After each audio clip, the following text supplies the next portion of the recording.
salaamaaleykum mbokk yi ñu seetaan ci seen plateforme Akan Mentor ñëwaat nañ tey ci seen vidéo numéro 38 ci cours bi di Microsoft Office Word tey nag ñu fas yéene leen wan li ñuy wax correcteur automatique donc bu dee correcteur automatique bi ngir ñu mën ko comprendre bu baax dañu daal di commencer par bind dara par exemple xaaral ñu créer document bu bees nouveau document fii ma bëgg a def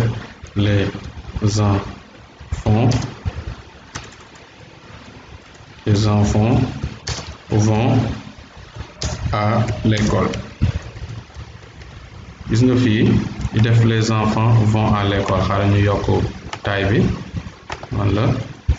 waaye nga seetlu ne bi may bind am na yoo xam daf ko souligner en rouge léegi nag mooy tekki ni moom dafa jàpp ni faute la donc lu ñu war a corriger la donc pour nga corriger que nii ngay def da ngay ñëw ba ci diggu trait bu jaune bu rouge bi nga def clic droit donc boo defee clic droit gis nga mu proposer la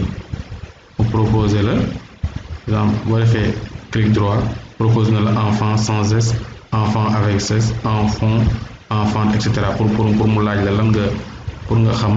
lan nga bëggoon a def donc man boo defee clic droit xata enfant nga bëggoon bi da ngay daal di cliquer rek mu corriger ko automatiquement donc fii aussi même chose da ngay def clic droit mun la école accent aigu la donc nga def nii daal di koy corriger automatiquement donc loolu mooy correcteur automatique bi di nga am yeneen cas yoo xam ne par exemple gis nga fii maanaam dama def entrée mu daal di may souligner en bleu donc su ma cliquer fii mun la L majuscule bi donc te enfant aussi dafa war a am S gis nga ma def nii mu corriger ko yenn saa yi nga am yeneen cas par exemple les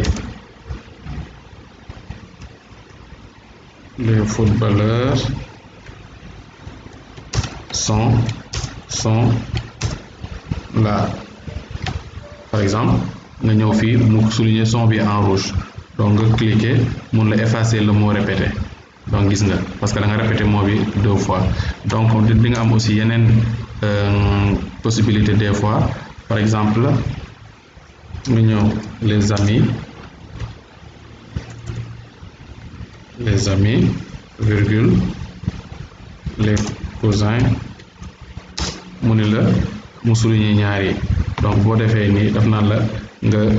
def espace entre virgule bi ak kii boo defee automatiquement rek donc reconnaître na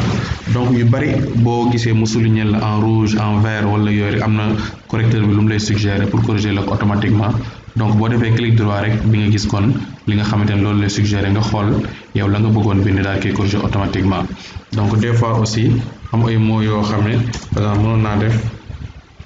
benn mot rek def entrée mu ne xamul mot boobu bu la neexoon tey nga daal def clic droit ñëw fii def ajouter au dictionnaire boo ko ci xasee ba yokk rek léegi beneen yoon soo ko bindaatee du ko jàppee faute waaye daf koy daal di jël en compte kon loolu lañ leen indiloon ci seen cours numéro 38 ci logiciel Microsoft Office Word dañ jox daje kon ci seen beneen vidéo